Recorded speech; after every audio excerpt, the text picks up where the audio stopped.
em 1950, no seu número 22, a matéria de capa. Faz quanto tempo que a gente não vê isso, a não ser de uma revista ufológica? A matéria de capa. Abre aspas. O mistério dos discos voadores. Cada episódio explora diferentes evidências e teorias, desde estruturas megalíticas até textos religiosos, sugerindo que antigos astronautas podem ter desempenhado um papel significativo no desenvolvimento da humanidade. Foram fotografados vários objetos. A ONU nunca originou um avião. Ela teve um contato imediato de terceiro grau. Muito grande, parecia um sol.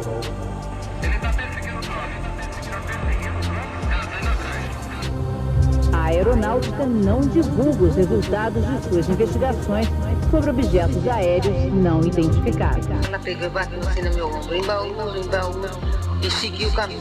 Contato.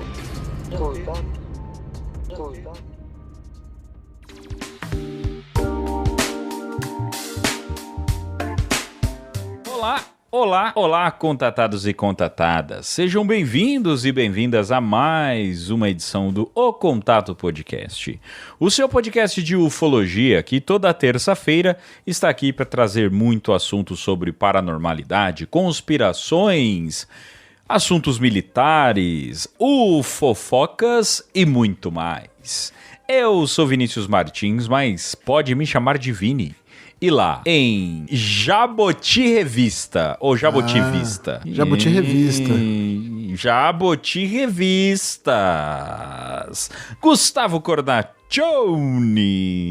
Como estás, meu amigo? Tudo bem, eu tô com o nariz entupido, então se vocês me perceberem... bagofanho. É porque o Sorini parou de fazer efeito, mas estamos bem. Sorini jogou no Cruzeiro. Em alguma seleção, não jogou? Sorini, aquele lateral cabeludo do Cruzeiro e da Argentina. Sorini, né? Isso, Sorini. E agora ele desentope narizes. Maradona também desentupia nariz. Desentupia nariz com força. Pode deixar, não vai cortar isso da edição não, hein? Não vou cortar nada, essa vai ficar bonita ainda. Muito bem, meu caro Gustavo Cornaccioni, estamos começando mais um episódio aqui no nosso Podtosse, né? Tossecast. O podcast, o Tossecast, nosso Tossecast, porque é brincadeira, meus amigos, para quem ouviu o episódio com o Lauro Miguel sobre o caso Cláudio, um baita episódio, um baita papo, a edição esconde, viu? A edição esconde. Tava uma tossição nesse episódio. Festival de tosse. O microfone teve que ser jogado fora, aposentado depois daquilo lá. Era literalmente Tossecast. Era eu, o Guto e o Lauro Miguel tossindo que, pelo amor de Deus. Foi tanto que acho que mesmo à distância os vírus foram transmitidos um pro outro.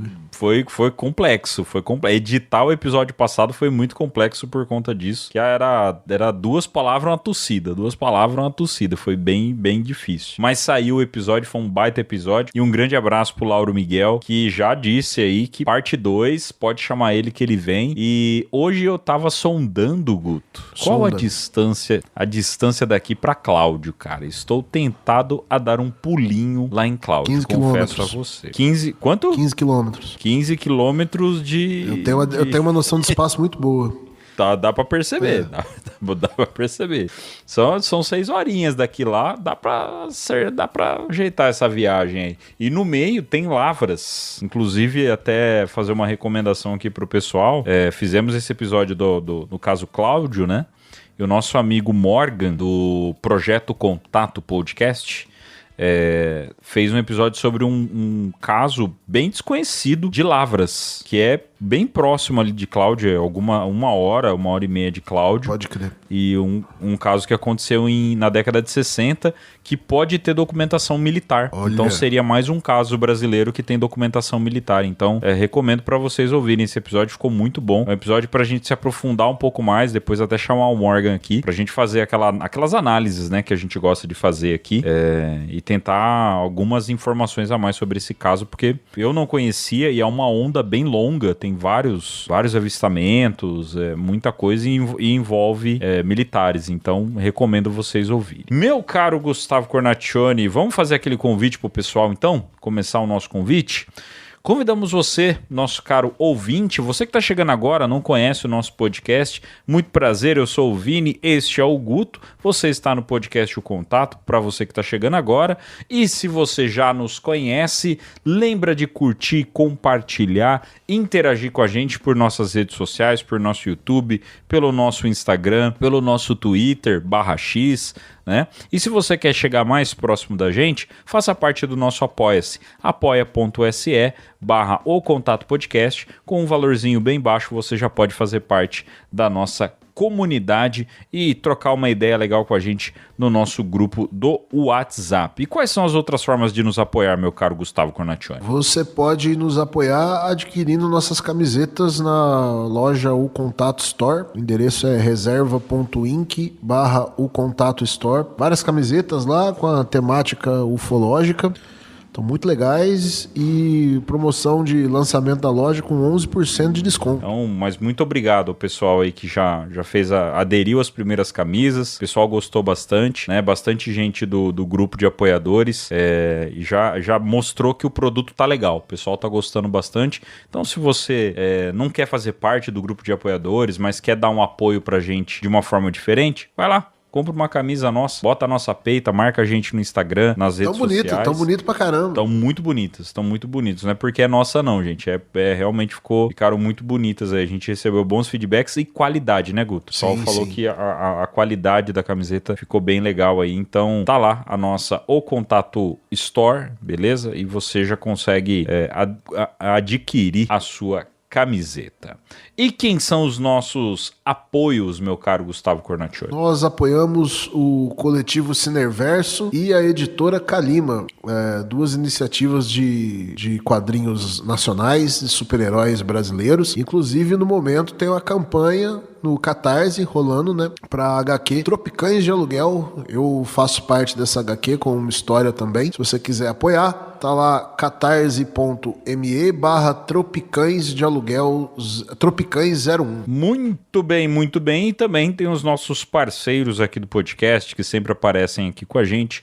Eduardo Oliveira do Podcast X, Jackson Camargo do Portal Fenômeno, nosso professor Carlos Alberto Machado do Cipex e também do Caminhos do Insólito, para a galera que sempre quer adquirir um pouco mais de conhecimento sobre ufologia. Segue essa rapaziada aí que vocês não vão se arrepender. E um toque que a gente vai dar para vocês também, o Rony Vernet está com uma vaquinha aberta para montar todo o sistema de monitoramento e, né, internet, Starlink e tudo mais que ele tem na Serra da Beleza, montar lá no Acre, na tribo Iauanauá, justamente para poder fazer o monitoramento dos fenômenos estranhos que estão acontecendo lá, que a gente comentou com vocês no nosso episódio de Ufofoca, né?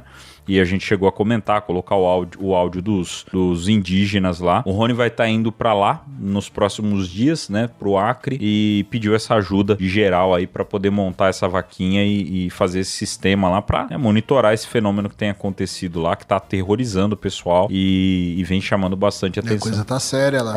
Tá uma tipo Operação Prato, né? Tá rolando um negócio bem tenso lá. Até agora parece que não tem relato de feridos e nada, mas o fenômeno tem interagido com as pessoas de forma meio agressiva, como o ano passado com os pelacaras, como foi na Operação Prato. Então o Rony vai lá enfrentar essa bucha aí. O pessoal fica assustado, né, cara? Porque é uma região muito próxima ali da onde tava rolando os negócios do pelacaras, né? Do outro lado da fronteira. E ali na região do Peru, onde isso tava rolando, lá já tava sendo mais violento a coisa, né? Teve gente que foi ferida. Sim, o ano passado a gente falou bastante disso aí. Então, pra quem quiser ajudar o Rony, tá? A gente vai deixar a vaquinha para você poder participar, ajudar com o valor que você puder, pra gente fazer parte um pouco desse projeto também, que o projeto do Rony é um projeto, né, fantástico, então merece essa força aí. Muito bem, meu caro Gustavo Cornacchione, vamos ao nosso episódio de hoje. Então, um episódio um pouco diferente, vamos contar história para vocês sobre as revistas e documentários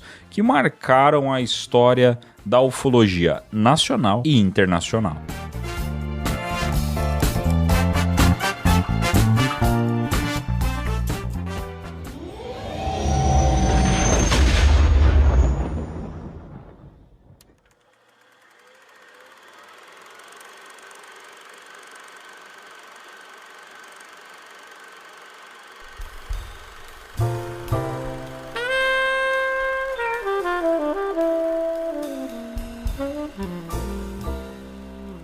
isso aí, meu caro ouvinte. Vamos lá, vamos... É um episódio mais instrutivo, Guto? A gente pode falar dessa forma? Acho que é mais para trazer um pouco de algumas revistas e materiais, documentários. Não é uma lista, né, por exemplo, quando se fala de documentários, não é uma lista dos melhores documentários, são sugestões de documentários que a gente traz para quem está interessado no assunto, né, de ufologia. E as revistas, a gente vai falar sobre algumas das revistas, principais revistas brasileiras do assunto de ufologia. Não são todas, porque são muitas coisas, né? A gente vai trazer alguns exemplos das principais revistas de ufologia do Brasil. E já deixando bem claro, tá, gente? É um episódio que eu e o Guto, a gente recebeu a indicação do pessoal dos apoiadores, né? Então é um episódio aí que houve essa sugestão desse pessoal. E não era exatamente esse tema, envolvia outras coisas também, e a gente acabou adaptando para um tema que praticamente ninguém fala, né? De falar das revistas, de quem fez esses projetos, né? Quem levou a ufologia por muito tempo no nosso país, enquanto não tinha podcast, não tinha YouTube, não tinha meios de comunicação tão avançados que nem a gente tem agora, e são importantíssimos para a história da ufologia, pra gente poder fazer um trabalho legal aí, né, do nosso jeito, do jeito que a gente gosta, que é incentivar cada vez mais o estudo e o conhecimento. E eu já me coloco no meio disso, porque muitos deles que nós vamos citar aqui, eu não era nem nascido. E eu, como já citei algumas vezes, eu comecei a acompanhar a ufologia há pouco tempo. Então, muitos dos que ainda existiam no passado, não muito distante, eu não vi. Eu acabei não acompanhando e acabei perdendo. Obviamente, acabei perdendo de ver esses documentários ou revistas que fizeram tanta diferença pra gente. Então, é um episódio bem instrutivo. A gente não vai dar lista, como o Guto falou. Não estamos colocando aqui os melhores. Cada um tem a sua opinião sobre gostar ou não gostar. Nós vamos simplesmente citar esses projetos, essas revistas, esses documentários. E aí, de acordo com o gosto de cada um, você vá, busque e vê se você gosta, se é do seu agrado, se não é, bom? E o legal é que, principalmente quando a gente for falar de revistas aí e boletins, né? Muitos deles, por mais antigos que sejam, a gente encontra na internet. Então acaba são documentos históricos aí da pesquisa ufológica, né? E os documentários também, hoje em dia, né, com algoritmo, você vê o algoritmo recomenda outro também, aí você vai indo pulando de um em um, assim. Então, a gente vai lançar uns nomes aqui, e aí a partir deles, você vai iniciando sua própria jornada. Muito bem, começando aqui então o nosso primeiro exemplo, meu caro Gustavo Cornacchione, eu gostaria que você trouxesse, que eu acredito que em nível de pesquisa, né, em nível de conhecer e falar um pouco mais da história desses projetos, acredito que você deve ter um domínio bem maior até do que eu, né? Como eu disse, eu comecei a ter conhecimento desses projetos recentemente, então eu gostaria que você trouxesse pra gente qual que é o primeiro o começo dessa história, né, de revista, dessas publicações. Então, as primeiras publicações sobre OVNIs no Brasil foram os boletins organizados pelos grupos de pesquisa ufológica, né? Esses boletins, eles eram de circulação fechada, né, acessíveis apenas aos membros dos grupos, e o objetivo deles era relatar as notícias sobre o fenômeno, os avistamentos no Brasil e no mundo, né? Então eram como pequenos jornais, né? Que a gente chama de... Como a gente chama no meio de quadrinhos, assim, de fanzine. Era quase como se fosse isso. Pequenos jornais, assim, boletins, que eram distribuídos para os membros desses grupos ufológicos. O primeiro grupo de pesquisa sobre OVNI no Brasil foi o Grupo de Estudos de Discos Voadores, GEDV, que foi fundado em 1947 no Rio de Janeiro. 1947, ano do caso Roswell, que dali, e também do avistamento do Kenneth Arnold lá nos Estados Unidos, que ali foi onde espalhou para o mundo todo o burburinho do assunto disco voador. O Grupo de Estudos de Discos Voadores foi criado por um grupo de entusiastas e pesquisadores interessados em estudar e investigar fenômenos aéreos não identificados no Rio de Janeiro. Esse grupo pioneiro, ele foi essencial para o desenvolvimento inicial da ufologia no Brasil. Eles realizavam encontros, trocavam informações, relatando avistamentos de objetos voadores não identificados, que é basicamente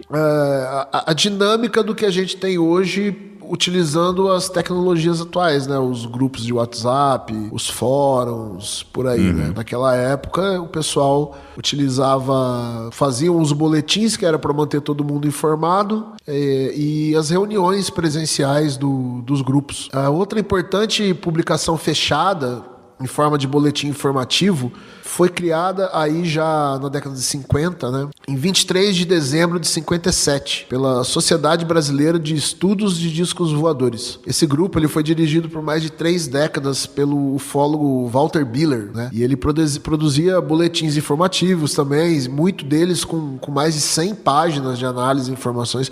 Cara, eu já vi alguns deles, assim, são fantásticos. Casos como os de Antônio Vilas Boas, Nelson Tasca, Paulo Coutinho, vários outros casos históricos brasileiros que a gente comenta e conhece hoje, eles teriam ficado no anonimato se não fossem as pesquisas, estudos e publicações realizadas pela Sociedade Brasileira de Estudos sobre Discos Voadores. Ao longo da existência do grupo, né, foi quase 40 anos, mais de 180 boletins foram produzidos, e esses 180 boletins estão disponíveis para consulta, para leitura, para download no Portal Fenômeno. Se você entrar no Portal Fenômeno e digitar Sociedade Brasileira de Estudos sobre Discos Voadores, está lá. Todos os boletins. E como eu falei, tem boletim que é mais de 100 páginas. São verdadeiros livros com a pesquisa dos caras lá.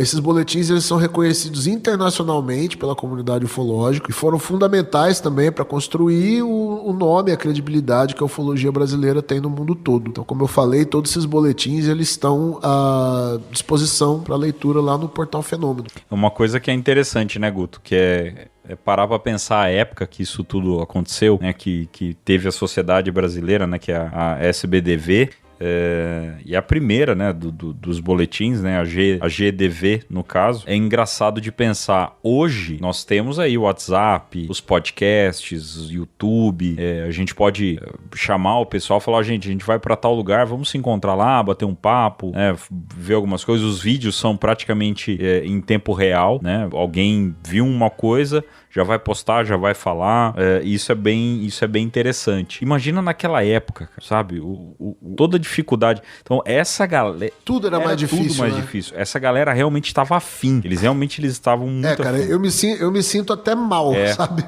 É isso, é nesse ponto. Eu me sinto até assim, putz, eu sou um bosta. Nesse ponto que eu tava chegando, porque essa galera, eles iam mesmo pra cima do negócio, então viajava longe, ia pesquisar, ia atrás de caso, escutava uma história aqui, já ia aprofundando tudo. E, boletins de mais de 100 páginas. Naquela época, então, é muito interessante de ver o esforço dessa galera no começo dessa ufologia aqui no nosso país e o quanto no isso mundo, impactou, né? No mundo. Tanto que a ufologia brasileira, ela já é reconhecida, a gente tem um reconhecimento muito forte por causa, acho que começa já nessa época, né? Porque a galera lá de fora já deve ter, mas peraí, aconteceu alguma coisa no Brasil tão forte assim? Tipo, Roswell? Não aconteceu nada. Cara, quando eu fui pesquisar sobre esses boletins da sociedade da SBDV, eu digitava o nome dela ali no Google, tá, pra pesquisar, ver o que eu achava. Cara, eu achei mais link de fora do Brasil do que daqui, sabe? Muito portal de pesquisa, portal acadêmico, assim, que tinha os boletins da SBDV lá salvo pro pessoal analisar. Então, assim, os caras, eles... não apenas isso que você falou, né, cara, que tudo era mais difícil, o transporte, a comunicação. Não apenas tudo era mais difícil, como também o próprio assunto não existia, estava sendo criado. Exato. Então, quando você pega os boletins deles, lá tem ficha de investigação que eles faziam, que assim, eles não tiraram isso de cópia de ninguém, os caras inventaram, sabe? Então você vê como os caras dedicaram muito tempo, muita atenção, e a gente hoje é muito mal acostumado, que recebe tudo muito pronto já, sabe? Então, realmente, assim, é magnífico o trabalho que esses caras fizeram numa época tão, sabe, eu lembro, meu pai, ele falava pra mim, a avó dele, ela era parteira aqui no interior de São Paulo, e interior de São Paulo, queira ou não, é o estado economicamente mais desenvolvido do Brasil, então as coisas acabavam se desenvolvendo antes aqui. Mas mesmo aqui em São Paulo, minha bisavó, que era parteira, quando ela ia realizar um parto numa outra cidade, às vezes ela levava 2 dias para chegar nessa outra cidade, que era perto, porque ela tinha que ir de charrete numa estrada de terra. Então você imagina para esse pessoal, assim, teve um avistamento numa cidade no interior de Minas Gerais, e os caras vão sair de Belo Horizonte, ou de São Paulo, ou do Rio. Os caras iam, velho. Não, e é isso que é legal de ver, né? Que nem quando a gente começa... Não tinha câmera digital que você não tem limite de foto pra tirar. Não, e outra, não tinha câmera que cabia no bolso, né? Não tinha uma câmera que cabia no seu bolso. Você não tinha... uma câmera fotográfica ou uma câmera cinegráfica, né? Uma câmera para filmar as coisas, você não tinha ela que cabia no bolso. Hoje a gente tem essa facilidade. Nada portátil, né? Nada portátil, eram malas, né? Então, era aquela quantidade de malas. Então, imagina quando eles se juntavam, como é que era? Era um dia, era um evento imenso. Só que assim, se a gente parar pra pensar, provavelmente, nesse começo, cara, era um encontrinho ali de 10 pessoas. Só que os caras vinham de todo lugar do Brasil pra fazer isso. Era um esforço realmente muito grande pra chegar nesse ponto. E aí é aí que a gente já começa. E até uma coisa, abrindo um parênteses aqui. Esse episódio, ele provavelmente vai abrir uma quantidade de ramo pra gente fazer outros episódios, porque a gente vai acabar trazendo alguns exemplos aqui e provavelmente no bate-papo vão surgir ideias de outras coisas que a gente pode entrar. Mas uma coisa que a gente sempre bate, né? Uma tecla que a gente sempre bate em vários episódios nossos. O pessoal que né, os espertão da ufologia, né, que qualquer coisa no céu é balão, qualquer coisa no céu qualquer outra explicação que não seja anômalo, né? Ou então que pode até não ser anômalo, mas a pessoa também não sabe explicar o que é aquilo, né, de forma coerente. E a galera que fica naquele mimimi de mas isso não vai acontecer, isso não vai rolar nada, que nem o David Grush, tudo que tá acontecendo agora. Não, isso não vai rolar. Né?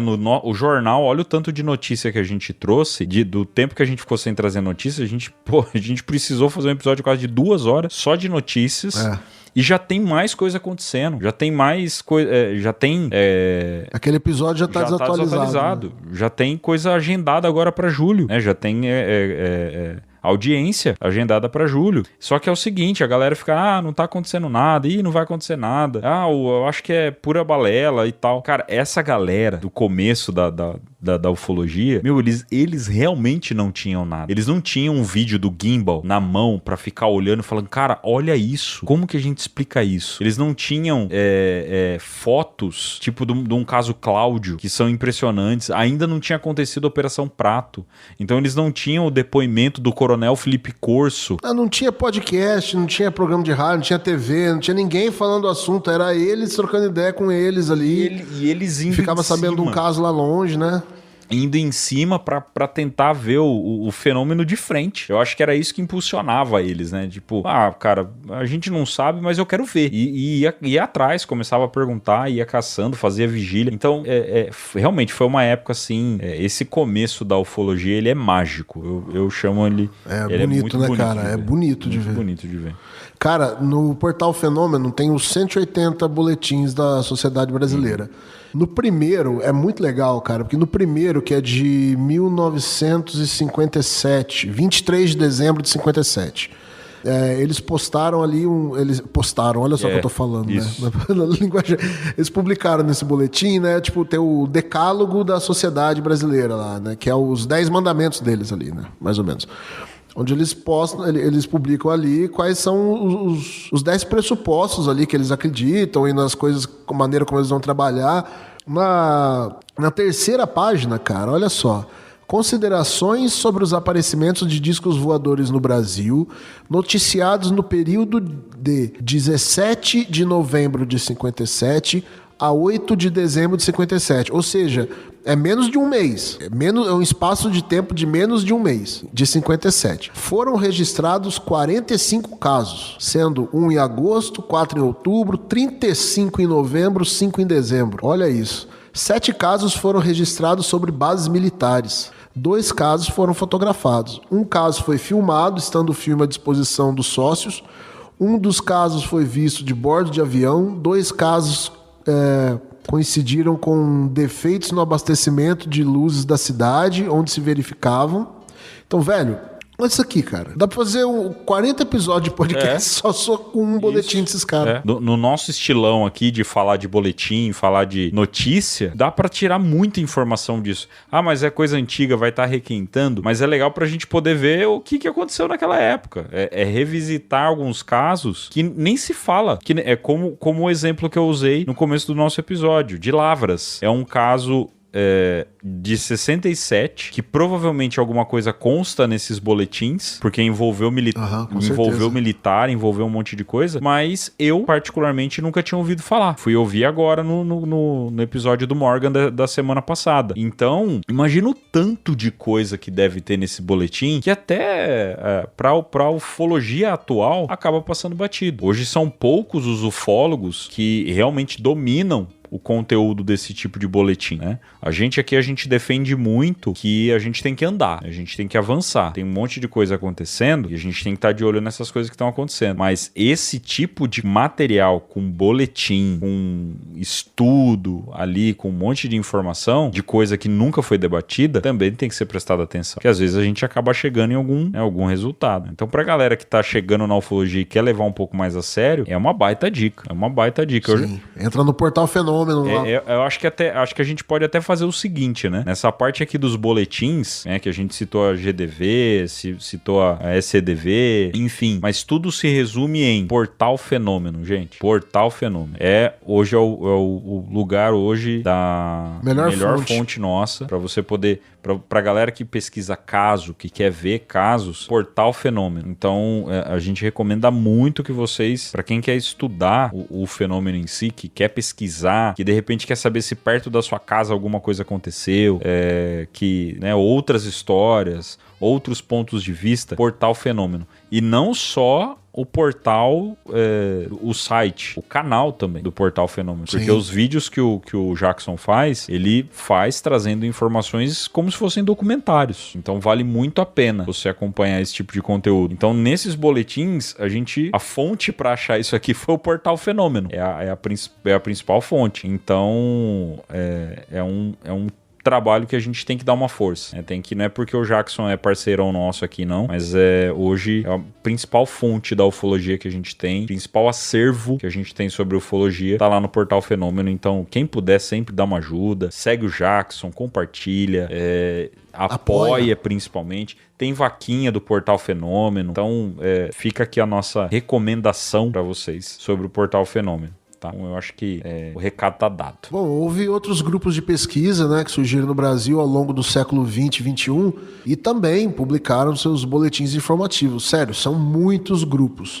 Porém, quanto a boletins, nós vamos citar apenas o da SBDV e da GDV, pela longevidade, pelo impacto na pesquisa, para não transformar esse episódio em um programa exclusivo sobre os grupos de pesquisa. Merece um episódio sobre. Merece. Só para isso. Merece. A gente usou esses dois como exemplo, né, da importância dos grupos e dos boletins e esses dois grupos, mas a gente estende nossa admiração não apenas a eles, mas a todos os grupos de estudo do Brasil que tanto contribuíram para o avanço da pesquisa ufológica do Brasil e no mundo.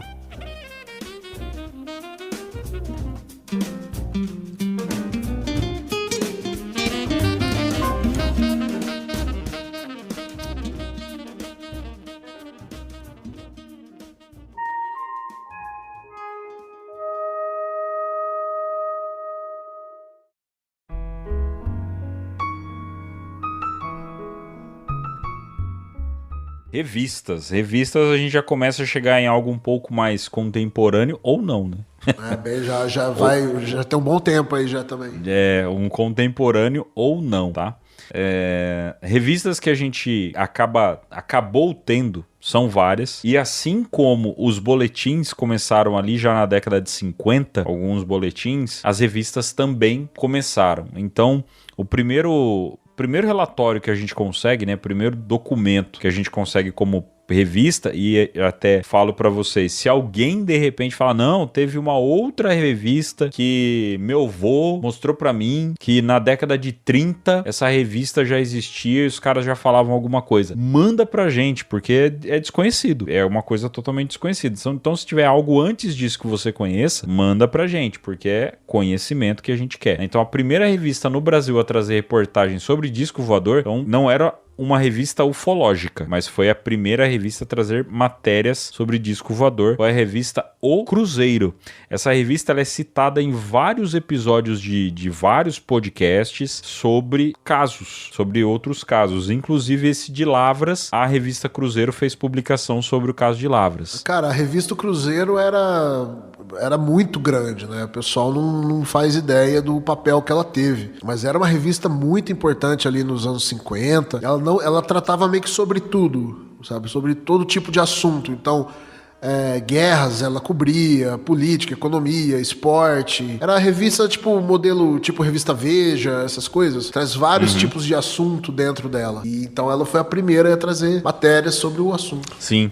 E existem, né? No Portal Fenômeno existem algumas matérias da revista O Cruzeiro, onde ela traz o assunto sobre OVNI e ela tratava muito bem sobre isso aí. Então, isso que é mais interessante também, né, Guto? Essas revistas na década de 50, pós-guerra, ou seja, tudo é tratado com uma seriedade um pouco até mais complexa, né? Porque você tem que tomar muito cuidado com o que fala, porque pode provocar pode provocar pânico, pode provocar uma série de coisas. Pô, os caras tratavam a ufologia de uma forma muito séria. Não tinha matéria de chacota. A matéria era séria. Eles traziam a informação de que tinha acontecido, de que e tinha uma facilidade para se usar o termo discos voadores. Era o termo que se usava, né?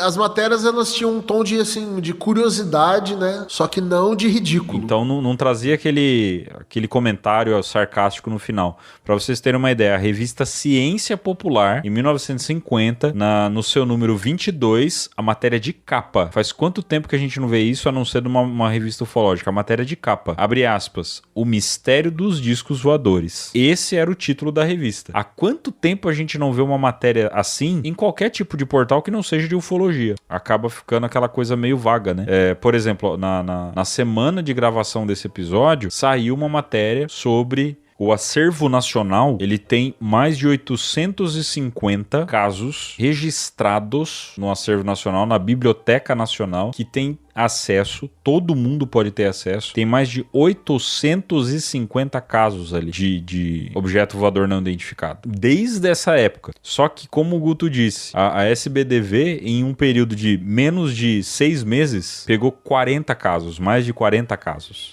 Então com certeza existem são muito mais do que 850, mas 850 que foram registrados e colocados sobre a ciência do governo. Então isso é em arquivo nacional. A gente tem mais de 850 casos de avistamentos e depoimentos envolvendo todo tipo de coisa desde essa década de 50. É muita coisa, se a gente parar pra pensar. É muita coisa. E tá lá, tá no acervo nacional, tá então é uma coisa que muita gente acaba esquecendo, né? E você vê, né, quando por exemplo, tem uma audiência no Congresso americano onde pessoas de credibilidade, como oficiais de alta patente vão lá sob juramento e falam tudo aquilo que eles falaram, não ganha nem uma nota de rodapé nos grandes portais de notícia, né? Principalmente no Brasil.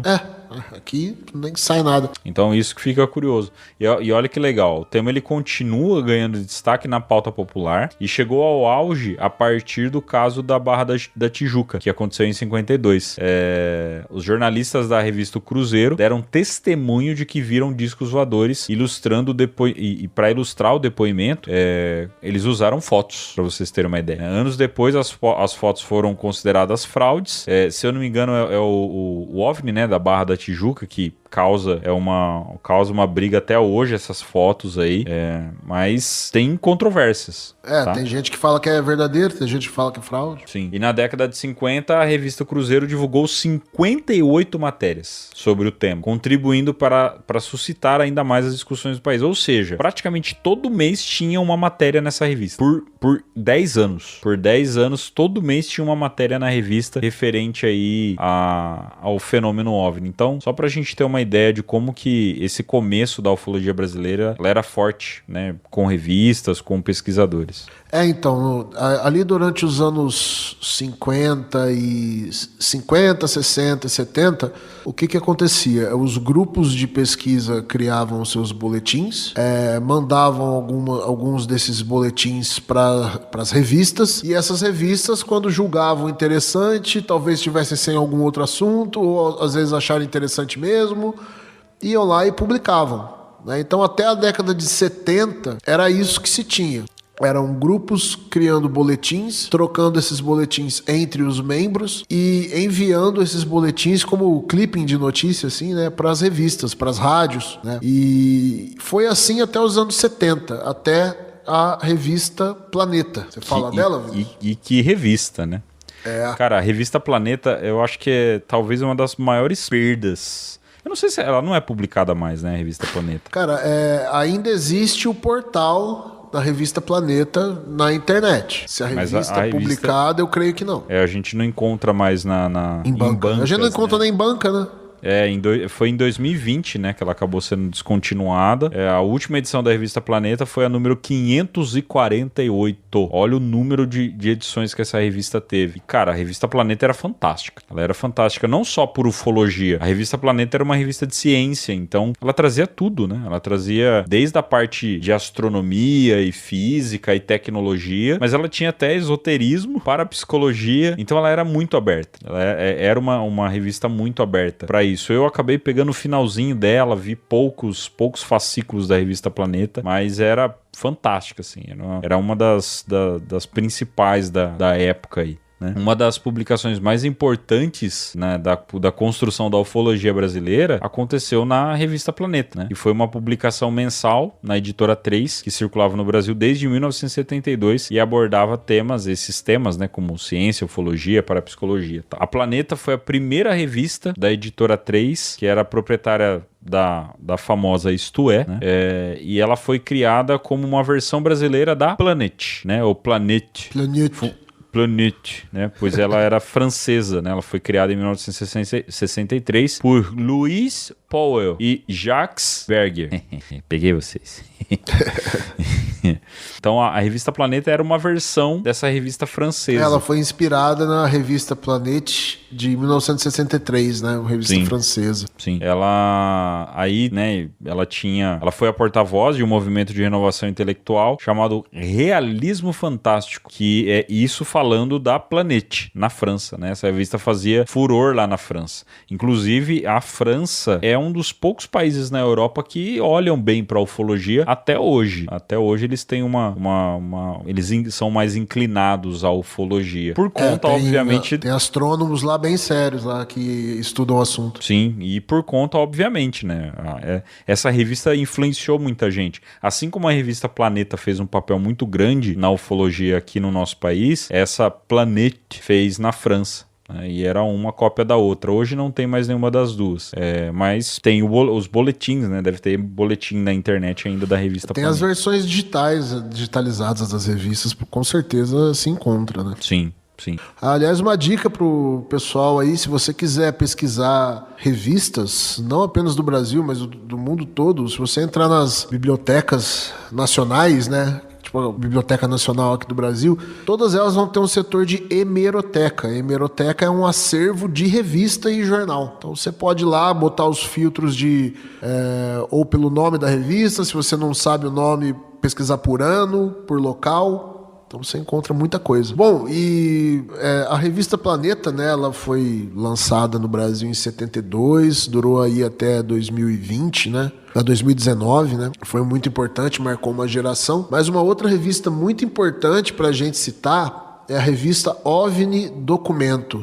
Em 1978, a Irene Grank, uma grande ufóloga brasileira, doutora Irene Grank, a grande dama da ufologia brasileira, juntamente com a editora Unus, introduziu no mercado a publicação OVNI Documento, que se tornou o primeiro meio de comunicação brasileiro totalmente voltado para o estudo dos OVNIs, servindo como precursor da revista UFO. Então, se você quiser saber qual foi a primeira revista oficialmente sobre voltada exclusivamente para ufologia foi aí em 1978, com a doutora Irene Granke e a revista OVNI Documento. Porém, a revista teve uma duração curta, né? Ela durou 2 anos e foram feitas 8 edições, né? Depois da 8ª edição, encerraram as atividades da revista, mas deixou um legado importantíssimo para a ufologia brasileira e mundial. A revista contava com reportagens, colunas, discussões de casos, análises de casos, fotos. Era muito interessante, foi uma revista muito importante, muito respeitada no Brasil, mas fora do Brasil também, porque a gente sabe que brasileiro costuma dar valor para as coisas, nossa, depois que é respeitado lá fora, né? Então, fora do Brasil, a revista OVNI Documento é cultuada. Inclusive, eu já vi gente oferecendo $3.000 para comprar uma edição da OVNI Documento. Eu ia falar isso agora. Eu ia falar, imagina quem tem um fascículo dessa revista, tem ouro, né, cara? Tem preciosidade, porque foram poucas edições. Devia ser uma tiragem muito pequena. Uma tiragem muito, muito limitada ali, né? Direcionada, talvez. E aí, imagina, né? Essa quantidade, né? Até uma história que é legal, a gente já vai chegar na revista UFO, né? A gente já vai começar a entrar nela. E, obviamente, eu acho que falar de revista UFO é complicado num episódio só. É muito complicado. Tem um episódio da revista UFO. Tem que ser um episódio da revista UFO e, obviamente, de Ademar José Gevaert. A gente não consegue, em um episódio, né, com vários outros pontos, trazer tudo sobre a revista UFO. Mas o que eu queria contar, né, a doutora Irene Granke, ela, inclusive, Daniel Rebisso... Cara, olha o peso dessa mulher. E a gente conversou com o Daniel Rebisso, que eu andava, né, trocava ideia com ela. A gente conversou com o Rebisso, que conversava com ela, com o Valer. Falou com a gente, tá bom. É que nem o Lauro falou, né? Nós estamos a 7 pessoas, né? Isso, e nós estávamos a uma pessoa, né, de alguém que teve o contato com essas preciosidades da ufologia nacional. Mas o que eu queria falar é o seguinte, tem uma história da revista UFO que eu vi o Gevaert contando, acho que no Danilo Gentili. Seria até legal se a gente conseguisse entrevistar o Daniel, né, que é o filho dele, pra gente ouvir essa história de novo. Mas o Gevaert, quando ele começou a revista UFO, ele conta a história de que ele lançou a revista, aí ele colocou a revista pra vender, e aí ele ia na banca, ele comprava a revista né, fazia e pedia para mais umas 2, 3 pessoas ir lá e comprar a revista. Só que aí, como ele deixava uma revista lá, 1, 2 revistas pro cara da banca, a pessoa chegava lá e falava, pô, vim pegar a revista, pô, não tem. Nossa, que pena. Aí foi, ele incentivava o cara não sabia quem ele era, né? Então, aí ia lá, pegava e mostrava que tinha interesse. Aí o pessoal começou a ter a maior tiragem da revista. Então, assim, imagina a doutora Irene Granke com a OVNI Documento, né? Em década de 70. Vim com... Fim da década de 70. Né? Final da década 78. De 70. Vim com um conteúdo completo sobre isso. Pô, você tem que ter apoio, tem que ter grana, tem que ter patrocínio, né? Então... a Irene Granke merece um episódio sobre ela também. Não. Isso aí não precisa nem falar, né, cara? Merece Existem demais. alguns ufólogos brasileiros aí na história e a gente tem que falar deles. A gente vai chegar na revista UFO e provavelmente nela a gente vai ficar um tempo, né? E aí alguns nomes vão sair, a gente vai falar os nomes que a gente precisa fazer episódio só deles, porque o negócio fica meio complicado. Mas vamos lá, Guto. Vamos para a revista UFO. Rapidinho, só para falar o peso da Irene Granke, cara. Tipo, essa mulher, ela nasceu lá na Alemanha em 1913, teve educação britânica, estudou e morou em Milão e depois veio para o Brasil. Ela falava várias línguas, cara. Era poliglota. E foi uma das principais ufólogas do Brasil no início da ufologia. Então, assim, era pesado, velho. Irene Grant ela fazia regressão, né? Ela fazia regressão. Então, é o tanto de coisa que ela pegou, cara. Tanto de coisa que ela descobriu, que ela pesquisou. Não, vai virar um episódio dela. Para. Sim. Para, porque senão a gente vai começar... E a gente tem que pesquisar mais sobre... Sim. Né, pra poder falar. Então, preparem-se, ouvintes. Vai ter um episódio sobre o Dr. Irene, porque eu nunca vi alguém trazendo detalhes sobre ela. Como que era o trabalho dela. A gente sabe do trabalho, mas nunca pegou alguns detalhes. Então, a gente vai fazer esse episódio.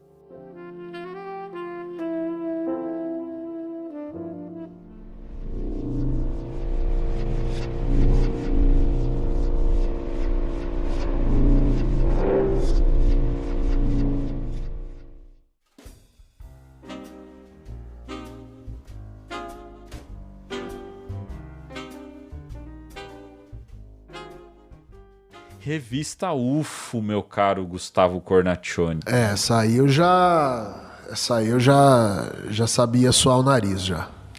Essa eu nem... Essa eu já sabia escrever meu nome já. Infelizmente, eu vi revista UFO nas bancas, cheguei a ver, mas eu ainda não tinha o interesse da ufologia da forma como gosto hoje. Lembro até que eu tenho um amigo aqui em Americana que ele é dono de uma banca, né? E eu lembro até que eu comentei com ele que eu gostava do assunto, e ainda ali 2022, 2021, eu lembro dele recebendo uma revista UFO, ele mandando pra mim, você vai querer? Porque ele recebia poucas, né? Ele recebia 3, 4 fascículos só, unidades, né? 3, 4 unidades, então, e acabava rápido. Ele falou, cara, acaba, o pessoal vem e pega mesmo. Ele falou, você vai querer, eu guardo pra você. E na época eu não tinha tanto interesse e né, não tava tão bom de grana também pra poder reservar. E acabei deixando passar. Infelizmente, eu não tenho nenhuma revista UFO comigo. É uma pena, né? Seria uma coleção... Quem tem essa coleção deve ser uma coleção bem da hora, que eu sei que tem algumas pessoas que têm essa coleção. Bom, então a revista UFO, né? Talvez a revista mais emblemática da ufologia brasileira, né? Dizem que é do mundo, né? Então, porque ela é considerada a mais antiga do mundo em funcionamento, né? Em publicação, mais longeva. A edição 1 foi publicada em 1988 e a revista UFO foi, obviamente, como a gente já falou, fundada pelo querido, saudoso Ademar José Gevaer. A revista UFO ela é uma publicação ligada ao órgão oficial de divulgação das atividades de um grupo de pesquisa, né? O Centro Brasileiro de Pesquisas de Discos Voadores, fundado em 88 na cidade de Campo Grande, uma das maiores ONGs ligadas à ufologia do mundo, com alguns milhares de associados. Então, assim... É o MUFON BR, praticamente. Né? Pois é, né? Eu lembro, cara, que, assim, eu morei em São Paulo dos anos de 2003 a 2013.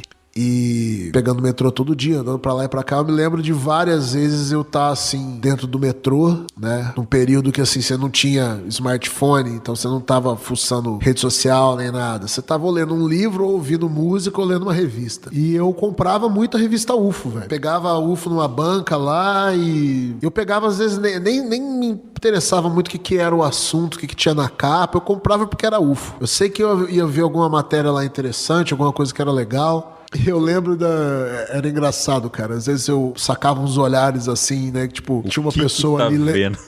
Né? Tinha uma pessoa ali lendo um livro, outro lendo um jornal. Aí tava um moleque ali de pé segurando no metrô, lá na barra do metrô, lendo uma revista com a ET de Varginha na capa. E um UFO grandão assim. Aí eu pegava uns olhares de vez em quando, o pessoal olhando, achando meio esquisito. Adorava. Imagina, ainda mais naquela época, né, Guto? Ainda mais, 2003, 2013, aí o negócio fica... Foi um período que não tinha grandes novidades, né, cara? Assim, tipo, tava tudo a gente quieto, tá vivendo de 2017 pra cá. Né? O caso Varginha tinha sido relativamente pouco tempo, né? 97, então 2003 tinha aí pouco tempo, né, cara? 6 anos por aí. E então, se até hoje ainda é tratado meio com ridículo, né? Essa situação era bem engraçada. Você tá dentro do metrô com todo mundo lá sério, assim, cuidando da sua vida, e tem uma pessoa lá com uma revista com um ETzão gigante na capa, assim, um UFO escrito. Era muito legal, cara. E a revista UFO foi... Acho que a molecada de hoje em dia, assim, ela não sabe o que é ter uma revista, né? A revista é aquilo ali, cara. Ela é fechada, não tem onde você clicar que vai te levar para um negócio da edição anterior. É aquilo ali, e você tem que esperar um mês para vir a próxima. E você vai consumir, vai ler tudo, você vai ler até a ficha técnica de quem fez a revista. E vai ler de novo, porque... E vai ler de novo, sabe? E era muito legal, cara. Assim, acho que, pra mim, pelo menos, o interesse no assunto, eu não teria despertado tanto interesse nesse assunto se não fosse também pela revista UFO. Porque documentário na TV... filme, documentário, reportagem. Não tinha reportagem na TV. Quando tinha, era sempre no esculacho, né? Sempre debochando. Documentário, assim, você não ia achar documentário de ufologia em locadora. Não existia. Você tinha que dar sorte de passar alguma coisa em algum canal. Depois, quando começou a ter TV a cabo ou as Sky da vida, aí começou a ter alguma coisa ou outra ali nos Discovery, nos History. Mas, cara, se você quisesse ter frequência de estudo ou de informação, era através de revista, velho. É uma pena hoje em revista, né? Eu não tive contato com a revista UFO, mas a gente trazendo esse ponto nostálgico das revistas, né? Eu lembro que eu não tive muita revista em casa, mas eu lembro que tinha uma coisa que acontecia muito, que era o pessoal bater na porta de casa pra oferecer assinatura de revista. Sim. Tinha muito disso. Tinha muito disso. Inclusive, eu lembro de ter visto uma vez a Planeta. Eu recebi uma pessoa querendo vender da Planeta. Da revista UFO eu nunca vi, obviamente, porque era uma coisa muito mais nichada, né? Tinha um ponto específico. Mas, cara, a revista, ela tinha um negócio que era muito interessante. Hoje você vê revista ainda, mas quando você vai num consultório, algum lugar, aí tem lá as revistas lá específicas daquele lugar. Às vezes uma revista sobre moda, sobre decoração, sobre culinária, sobre carro, mas você não tem mais uma revista só sobre esporte. Até tem. Mas é uma Placar, né? Revista Placar, cara. Olha. Nossa, eu tive muita Placar. Nossa, revista Placar. Revista de música, você tinha Showbiz, Rolling Stones. Nossa. Migrou tudo pra internet, né? Tudo pro digital. Questão de custo, né? Por exemplo, uma revista que era sucesso, né? Era sucesso, querendo ou não. Podia gostar ou não gostar. A Tititi, velho. Cara, a revista Tititi era clássica. Você chegava revista Contigo, pra você ficar sabendo o que tava rolando na novela. Tinha muita coisa, né? Saber E revista Caras pra você saber como foram as férias de Luciano Huck em Cancún. Cara, que maravilhoso. Ou a última viagem de Ivete Sangalo à Disney. Que maravilhoso. Isso era maravilhoso. Essas revistas assim, hoje se você vai numa banca de jornal, você ainda encontra revistas desse jeito. Só que hoje essas revistas, elas já não têm mais aquele padrão. Elas são um almanaque, porque elas são enormes, muito bem produzidas, são caras, né? Traz muita informação, muita notícia e muita propaganda. Então, cara, assim, o público delas virou assim, é o cara que gosta mesmo, que compra, porque ele já colecionava, ele não vai parar. Isso, né? Então existe ainda, mas tem outra coisa que já não existe mais, que é banca de jornal, cara. Não tem. Hoje você vai, que nem aqui aqui em Americana, se tiver 5 bancas de jornal aberta, é muito. E das 5, 4 estão passando mal, estão ruim das pernas. Você chega nela, não tem nada. Eu começo a falar de banca, eu choro, velho. Banca de jornal é complexo. Pra gente que já tem um pouco mais de idade. Uma coisa que eu gostaria de ter pros millennials, né? A coisa que eu seria feliz é se eu fosse dono de uma banca de jornal, velho. Nossa, adoraria ser dono de uma banca de jornal, mas eu ia passar fome, então eu ia ficar triste. Esse amigo meu, ele vive bem como banqueiro, até hoje. Vive bem. Ele tem a vidinha legal dele lá, mas assim, domingo a domingo, cara. Domingo a domingo. Mas você vai lá, a banca dele tá recheada de coisa, mas você vê que ela tá diferente. A banca hoje, ela tem um formato diferente. Por exemplo, mangá é uma coisa que você não via tanto em banca. Hoje você vê muito mangá em banca. Na banca dele tem um lugar lá só pra mangá. A HQ perdeu. O HQ perdeu muito espaço pro mangá. Então as bancas hoje elas têm um padrão diferente. Cara, se a gente continuar aqui... Vamos voltar. Né? Vamos chamar o Hugo. Vamos chamar o Hugo do Cineverso pra gente falar de um episódio sobre banca de jornal, cara. Tá aí. A gente tava querendo uma forma de trazer o Hugo aqui pra fazer um episódio com a gente. Nossa, vamos fazer um episódio sobre ufologia na banca de jornal, porque não tinha só isso, né? A gente tinha historinha, tinha quadrinho Tinha livro também. Tinha livro. Então, pô, dá pra gente viajar legal nesse assunto. Mas voltando aqui pra revista UFO, então, Guto. Volta.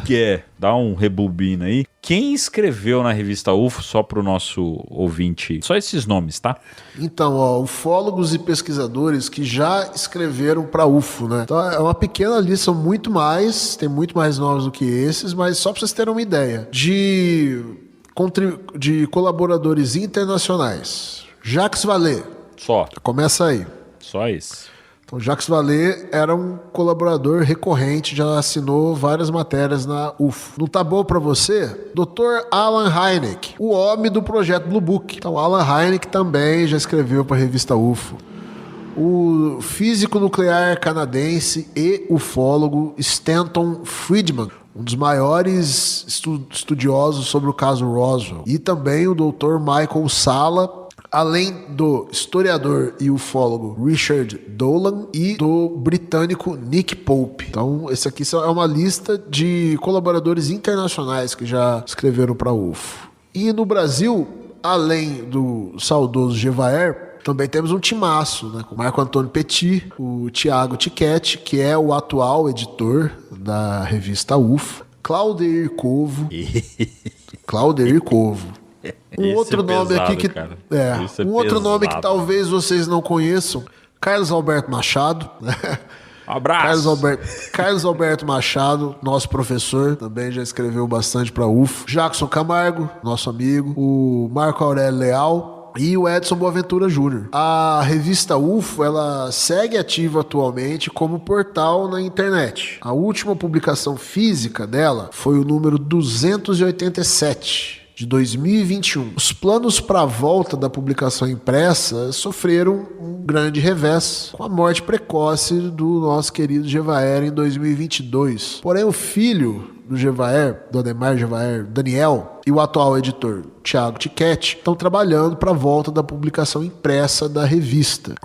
Lembrando, ela segue ativa no formato digital. A revista UFO publicou também vários livros importantes para a ufologia nacional. Eu tenho um deles aqui da Noite Oficial dos OVNIs, né? Dos OVNIs, do Jackson Camargo. Além disso, né, outro grande momento que envolve a revista UFO, né, foi a famosa entrevista do coronel Urangê Holanda, que foi realizada pelos ufólogos Gevaer e Marco Petit, levando o caso da Operação Prato a ser reconhecido internacionalmente como um dos mais fantásticos da ufologia. Tá aí, gente, o peso da revista UFO pra vocês.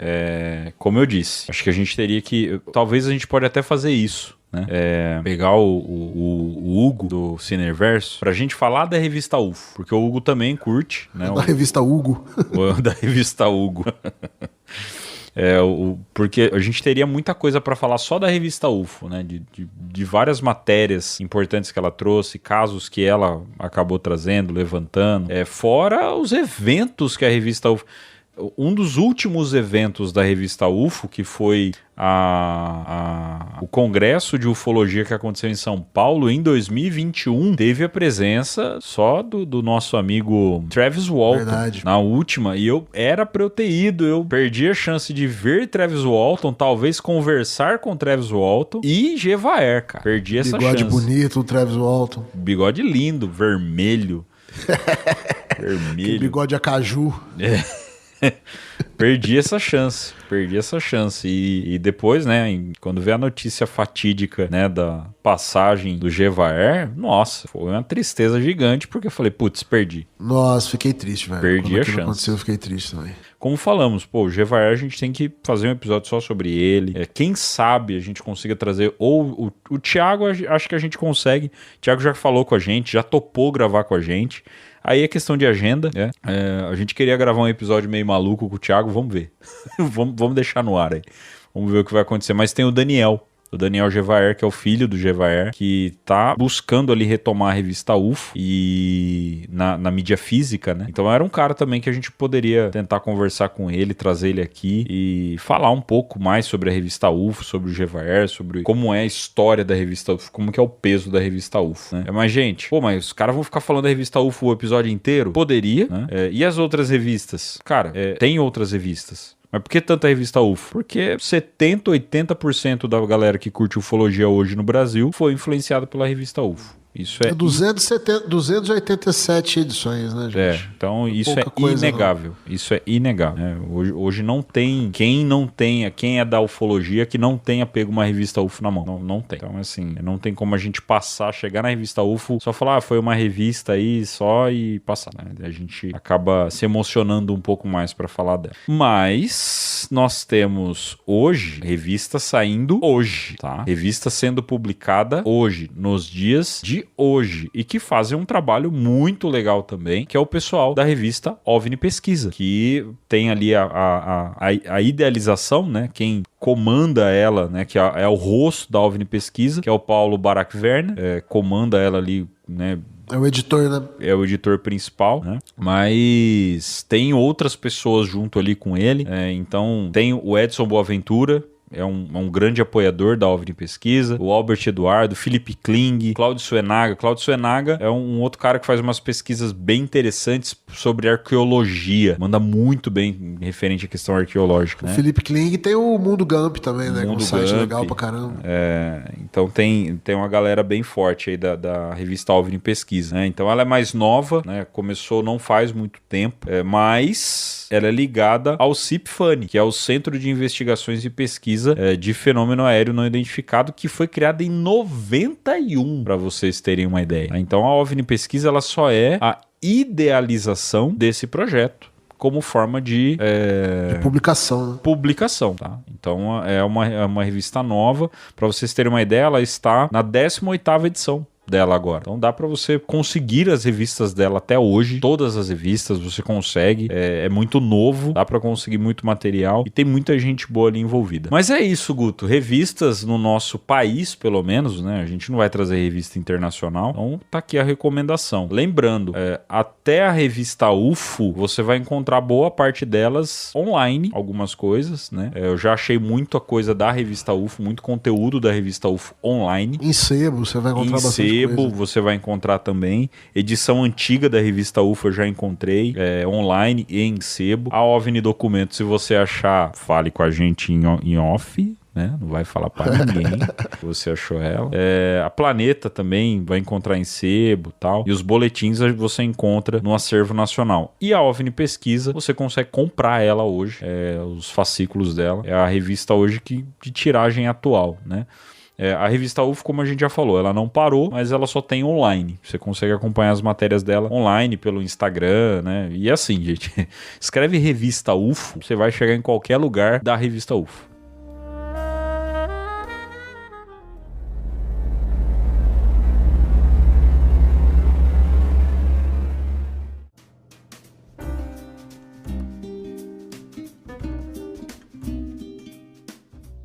Partindo agora, meu caro Gustavo Cornacchione, para algo que... Aí a gente não tem muito que contar história, né? Aí não, vamos mais citar, né? Aí recomendações, né? Aí são mais recomendações mesmo, assim, são documentários, alguns documentários, então a gente vai passar por alguns. Deixando claro mais uma vez que não é uma lista tipo os melhores documentários, não. São alguns documentários que eu e o Guto a gente gosta, né? A gente acaba tendo um carinho um pouco maior, mas fique à vontade para acrescentar, inclusive faço o convite para vocês. Comenta no nosso Spotify, no nosso YouTube, outros documentários que vocês viram, que vocês gostaram. Comenta um fascículo da OVNI Pesquisa, uma matéria da OVNI Pesquisa ou da revista UFO que vocês gostaram, né? Comenta se você já viu essa OVNI Documento da doutora Irene Granke. Então, comenta pra gente essas coisas, tá? Então, desses documentários que a gente vai citar, fiquem à vontade, porque a gente precisa de recomendação. E sempre a gente acaba achando uma coisinha nova, tá? Então, são alguns aqui que a gente vai trazer, porque são bons documentários, não são os melhores, talvez, mas são bons documentários, não só documentários completos, né? Tipo um vídeo só, 1h30, como também séries, que são vários episódios ali de documentário, beleza? Você começa, meu caro Gustavo Cornacchioli? Com prazer, eu começo. Primeira recomendação de documentário que a gente traz é nacional. Um documentário de carona com os OVNIs, né? Então, um documentário brasileiro que ele explora avistamentos de OVNIs em várias regiões do Brasil. Traz entrevistas com testemunhas, especialistas e ufólogos, além de reconstruções dramatizadas dos eventos, que é muito legal. O objetivo é investigar a presença de objetos voadores não identificados no país e discutir suas possíveis origens e implicações. De carona com os OVNIs é muito legal. Agora eu falei que nem bêbado, de carona com os OVNIs. De carona com os OVNIs. E, cara, de carona com os OVNIs é muito legal. Idealizado por Frederic Mosch. É da hora, cara, de carona com os OVNIs começa, né? De carona com os OVNIs. Pá, Frederic Mosch é aquele anão, né, cara? Anão. Parece um anão. Do Senhor dos Anéis e tal. Grande abraço pro Frederic Mosch, que assim que puder também é um cara que pra gente poder bater um papo aqui com ele. Tem uma energia fantástica, cara. É muito legal de ver ele bater tá sempre fazendo expedições aí com o Marco Leal. Isso. No momento da gravação, inclusive. De carona com os OVNIs continua. Não tem a série mais, mas continua com eles. Eles fazem, eles levam pessoas. A série era no History? Era no History. O pessoal, acho que teve uma temporada só, mas ela é muito legal, assim. E tem vídeos, tem avistamento no meio da série, e eles mostram pontos no nosso país pra gente poder ir visitar e tal. É bem legal, de carona com os OVNIs, vale muito a pena.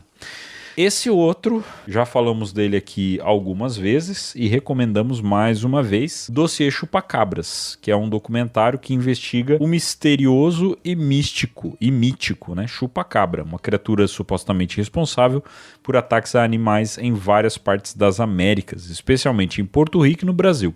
O filme analisa relatos de testemunhas, evidências fotográficas e vídeos, além de explorar possíveis explicações científicas e folclóricas para o fenômeno. Quem idealizou esse documentário? Nosso professor Carlos Alberto Machado. Esse você encontra no YouTube, tá? Jogou no YouTube lá, você encontra. Esse a gente deixa o link do CIPEX, tá lá dentro, tá? Do canal do CIPEX você encontra esse documentário que é completão, né, Guto? Nossa, é muito legal, cara. Recomendamos. Se você é muito legal. Se você não tem estômago, aí é melhor você evitar.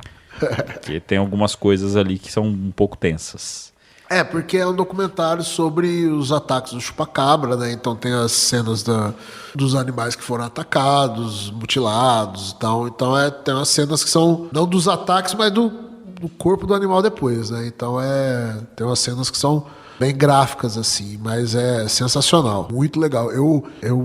Depois que eu vi o documentário, aí eu fui achar que agora eu sei alguma coisa sobre chupacabra. Antes eu não entendia nada. Eu achava que sabia, não sabia nada. O documentário passa muita informação, muito bom.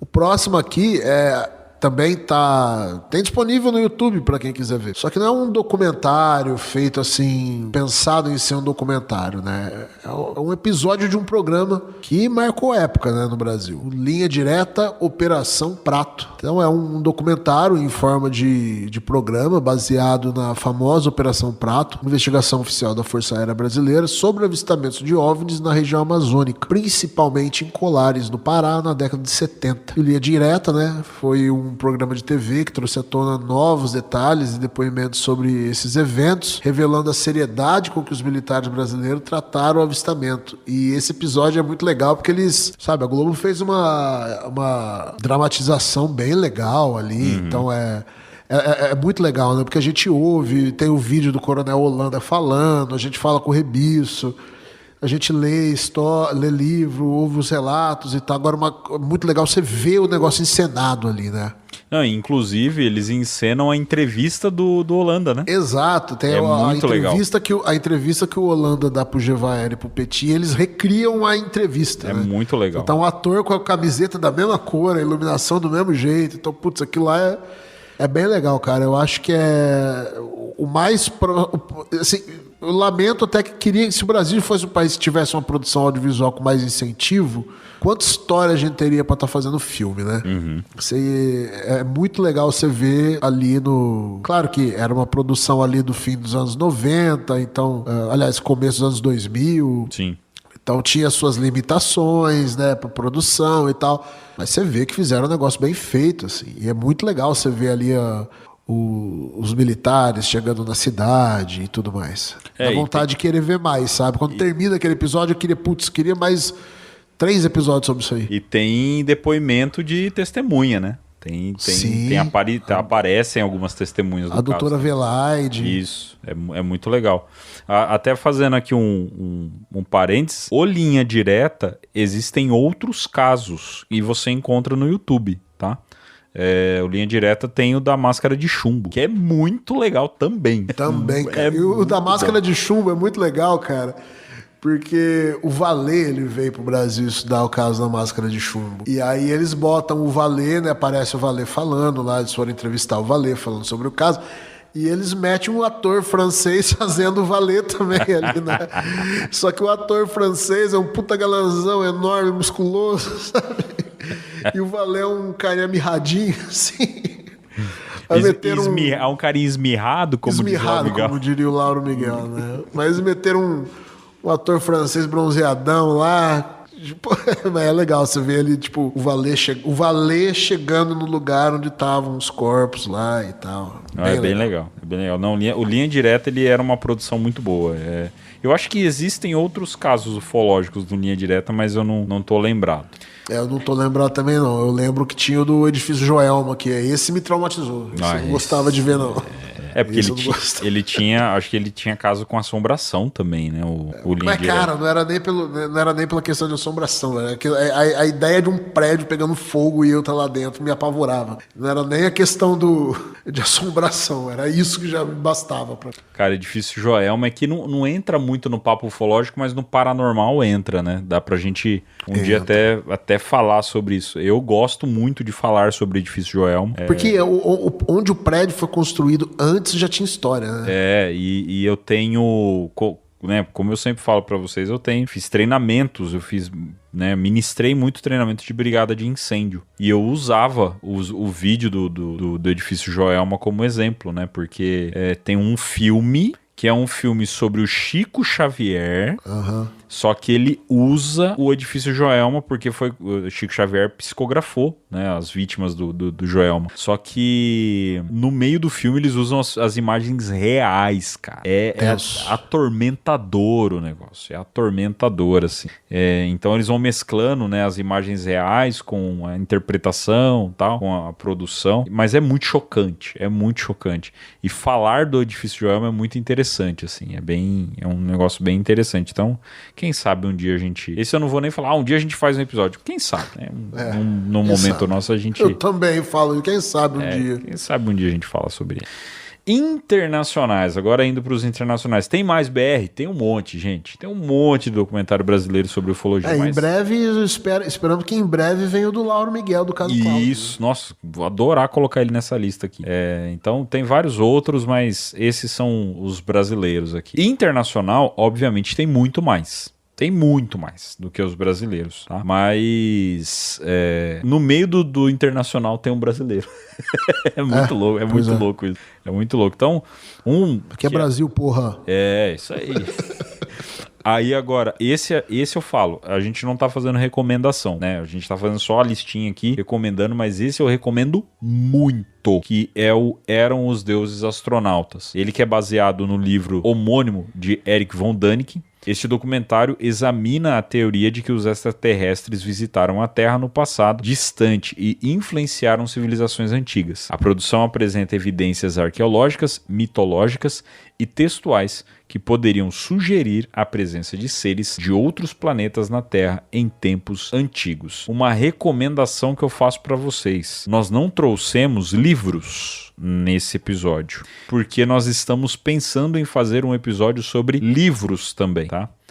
Mas uma recomendação que eu faço pra vocês: leiam Eram os Deuses Astronautas, depois vejam esse documentário, porque tudo que é citado no livro, no documentário ele mostra as imagens daquilo ali, e aí é a hora que você cai de queixo, que você pega e fala, como é possível? É bom demais, é muito legal o documentário, recomendo muito. Esse documentário aí, ele popularizou a ideia, né, de que, toda essa ideia de que os alienígenas da antiguidade, né, que eles já estavam aqui no passado, porque a gente vai aí nesse tempo ainda, o documentário é dos anos 70, né, então a ufologia moderna de 47 para frente tinha pouco mais de 30 anos. Então ainda se estava falando de ETs, né, disco voador, ET, sempre uma coisa focada muito para uma ficção científica futurista, né? E aí vem esse livro jogando ET com o passado, né? Misturando ET com pirâmide, ET com Maia. Então foi bem inovador para a época e abriu porta para toda uma nova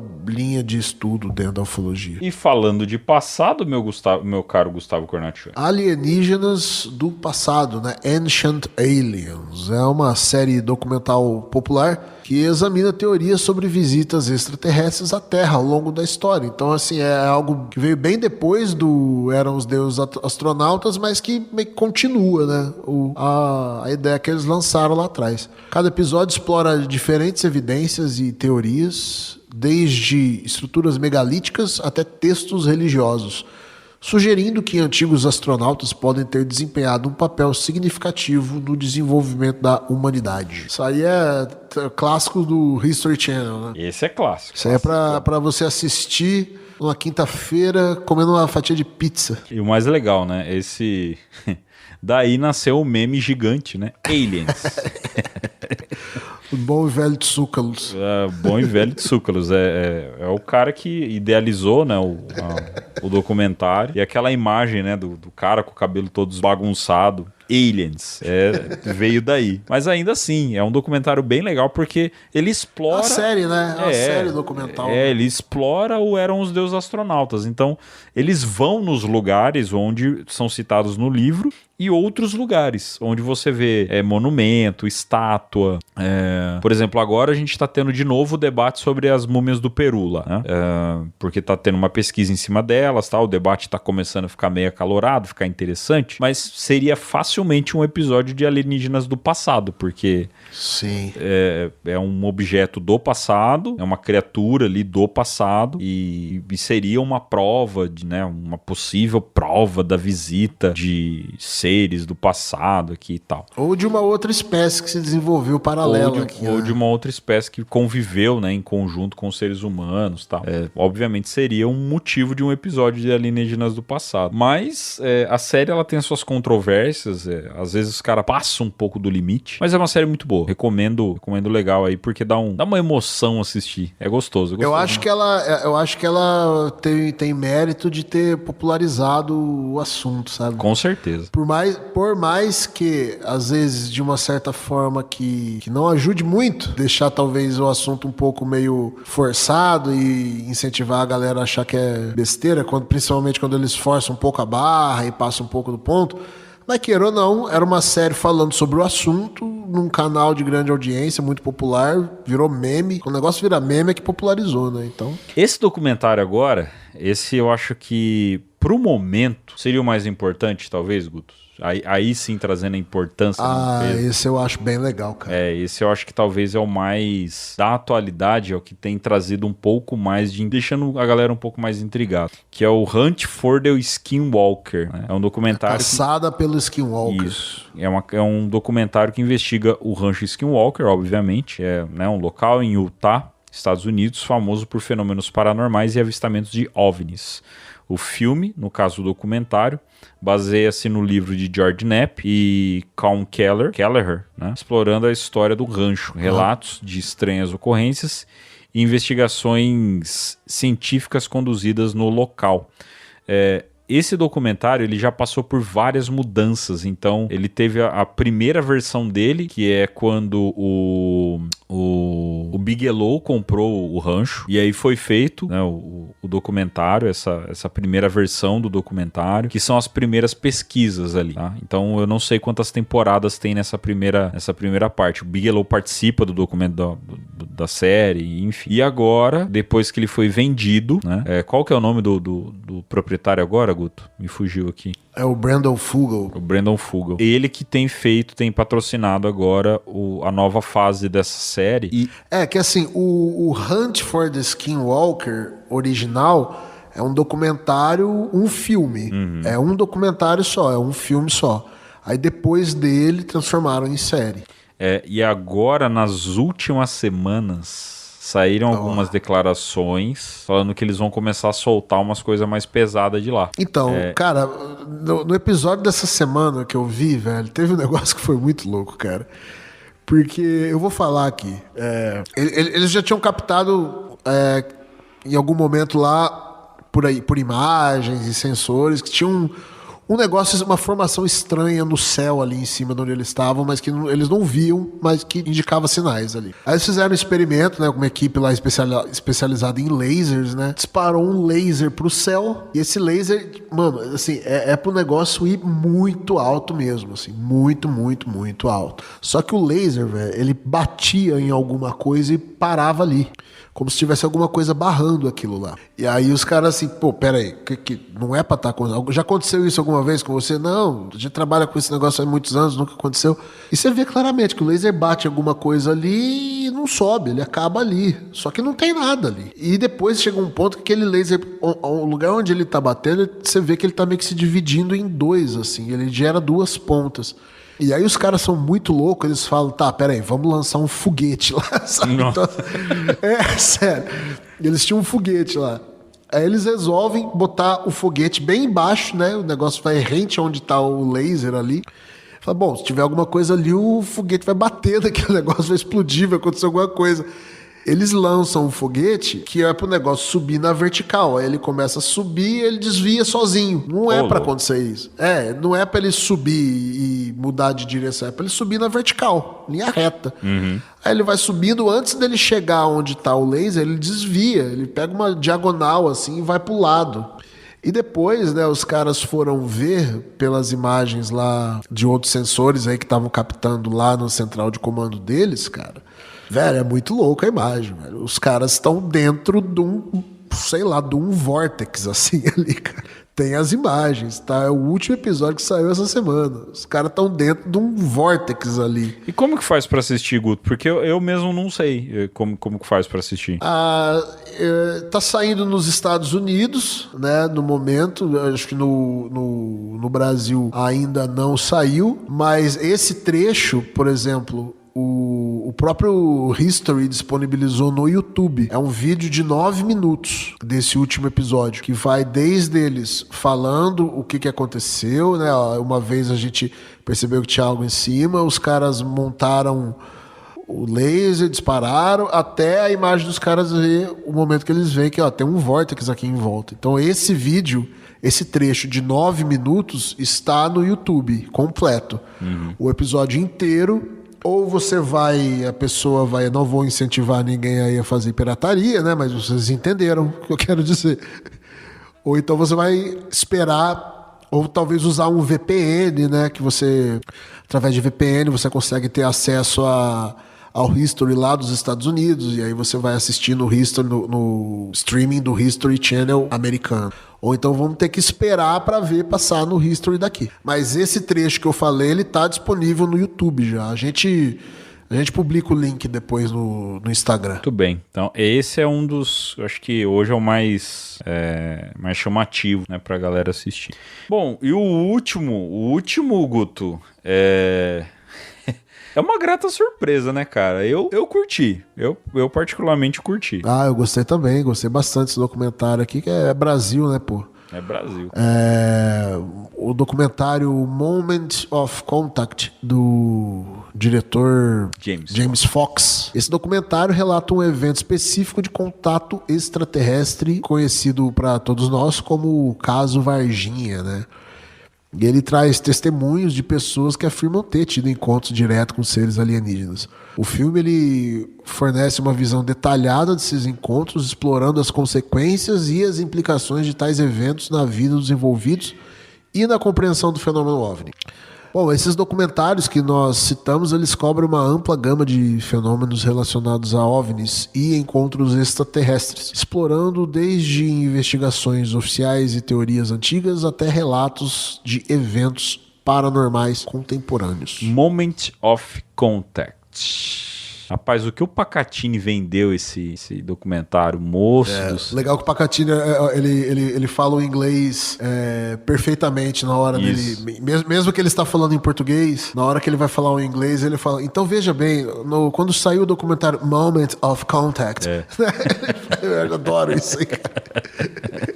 Abraço, Pacatini. Abraço mesmo. Como professor de inglês, que eu sou ex-professor de inglês, aposentado, eu gosto disso. É muito legal, é muito legal. E ele vendeu, cara, ele vendeu muito esse documentário, ele deu uma força. Falar pra você, eu acho que se não fosse ele, na época do lançamento, tinha muita gente que tinha cagado por esse documentário aí, viu? Bicho... eu gostei, cara, do documentário, velho. Gostei bastante. Eu gostei. Aí eu peguei pra assistir, gostei bastante.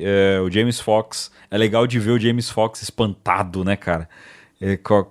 A hora que vão tomar spoiler agora também, porque já é pra ter visto esse.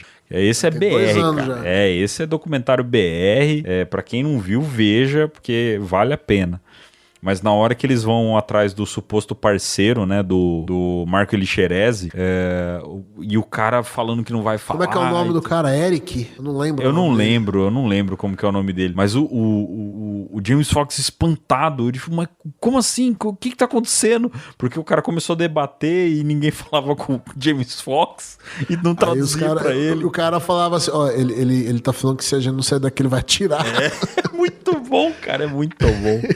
É excelente, cara. O James Fox fica com aquela cara dele desesperada, assim. É muito bom. Mas vale lembrar que o James Fox, ele tem outros documentários. Tem o The Phenomenon, que é excelente, bem legal, também, que é excelente. Bem legal. Eu acho até melhor que o Moment of Contact. Ah, sim, aí com certeza. Só que ele tá produzindo um outro agora, né, que a gente até citou no outro episódio de Ufofocas, quando falou do Jason Sands lá. É onde ele vai. Que é um documentário falar sobre o programa de recuperação e engenharia reversa de OVNIs. E o documentário se chama O Programa. Criativo, né? Ele é... Os nomes dos documentários de James Fox, assim, são maravilhosos. Muito grosso. Mas o Moment of Contact é muito legal, né? O momento do contato, obviamente. Fala sobre Varginha, gente. Caso Varginha, que é um caso que, como a gente já citou aqui várias vezes, né? É um caso que a gente já não consegue mais avançar muito. Só que esse documentário, eu acho que ele foi assim, eles falam até inclusive isso, de que o documentário a gente ainda tem sim muito a pesquisar sobre o caso Varginha, né? Muita coisa ainda tem que ser descoberta sobre o caso Varginha. E vale lembrar, o documentário é do James Fox, mas o cara que levou o James Fox, que entrou em contato com um monte de gente, inclusive no documentário tem sim uma testemunha nova do caso, um militar novo no caso, que ele não se revela e até agora ninguém revelou quem é esse cara. E ele fala mais algumas coisas. E quem conseguiu foi Marco Aurélio Leal, tá? Sim. Então é um documentário que vale muito a pena. O James Fox não teria feito esse documentário sem o Marco Aurélio Leal. Não teria. Então, é muito legal você ver o documentário e tem, eu não lembro em qual podcast que tem a participação do Marco Aurélio Leal contando como foi fazer o documentário. É bem legal também, porque aí ele começa a contar as coisas, como foi, né, a convivência com o James Fox. Hoje o James Fox é parceiraço dele, né? E só que aí, por conta de tudo isso, virou aquela treta da fita, tal, que a gente já falou também. Que o James Fox falou que ia comprar a fita, e aí começou todo o burburinho que a gente tá tendo até hoje. Aí tinha que ter falado pro meu irmão, não fala isso pro brasileiro, velho. Ele não sabia. Não fala, não. E aí virou o que virou. Mas enfim, Moment of Contact, ele tem na Amazon, mas não na Amazon brasileira. Então, às vezes, algumas pessoas, de repente, pode ter a Amazon gringa, né? Que tem Ele tem na Apple TV, eu acho também. Aí eu não sei falar. Mas na Amazon gringa tem, né, o documentário. Então, às vezes, tem um pessoal que manja trocar o ID da Amazon lá pra você conseguir enxergar o produto, né, da Amazon de fora, e aí tem lá o Moment of Contact. Então, vale muito a pena, tá, gente? Eu recomendo demais vocês assistirem a esse documentário. Agora assistam a série atual Beyond Skinwalker, né? Além do Skinwalker, que é o que eu citei aí, que tá bem legal, velho. Eu acho que, na verdade, foi isso que eu me confundi, né? O Hunt for the Skinwalker é um filme, né? É o filme, o documentário original. É o de que eu tava 2018. O que eu tava querendo falar é o Beyond.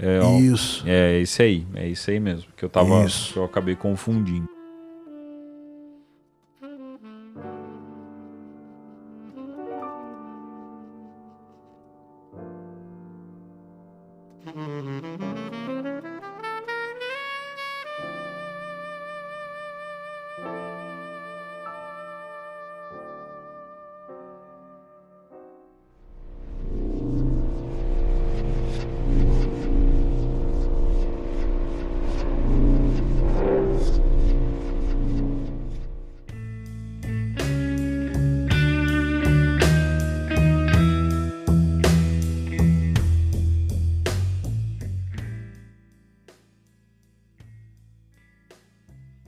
Muito bem, meus amigos, isso foi um pouquinho de algumas recomendações e trazer para vocês um pouquinho de papo diferente, né? Sair um pouco dos documentos e ainda a gente acabou caindo em alguns.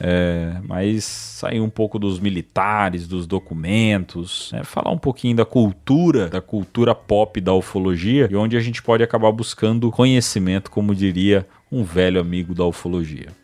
Bilu. Meu caro Gustavo Cornacchione, considerações finais sobre o nosso episódio? Já durou bastante, tá bem longo. Vou estender mais não, muito obrigado. Difícil, tá difícil, gente. A gente não consegue mais fazer episódio com menos de 1h50 pelo menos. A gente não consegue, não adianta. A gente tenta, a pauta fica pequena, aí chega no meio, começa a falar, a gente não tá conseguindo. Se vocês estão gostando, tá bom. A gente já tomou reclamação por pauta pequena, né? Por pauta curta. Agora... Você entendeu também, né? Quinta série não dá, pelo amor de Deus, não faz comigo não. Eu não vou cortar. A gente tomou reclamação de pauta curta, mas já que o pauta grande o pessoal tá gostando, é isso que você quer dizer? Eu não vou cortar. Beleza, eu falei, tudo bem, então eu falei. E aí de você se você cortar. Eu não vou cortar, eu vou deixar isso aí. Não edite isso. Bom, gente, é isso. Finalizamos o episódio aqui com a nossa quinta série que de vez em quando aparece, né? Mas enquanto o pessoal, né, não tem reclamado aí de episódio muito curto, né? Aliás, de episódio muito longo, tá bom, né? A gente curte, né? A gente curte gravar, o papo vai fluindo.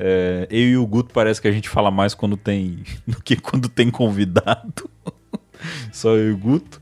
Enfim, né? E a gente acaba curtindo fazer o episódio. Muito bem, meu caro Gustavo Cornacchione, obrigado por mais esse episódio, pela companhia. Eu que agradeço. Mais esse episódio. E muito obrigado a você, ouvinte que está aí do outro lado, seja por qual for o seu agregador ou o seu player. Não esqueça de curtir, compartilhar, ativar o sininho, deixar o seu recado, o seu feedback ao final ou no meio do episódio, se você quiser. No meio do episódio não tem como, porque a gente já está no fim. E nos encontramos na terça-feira que vem em mais uma edição do O Contato Podcast.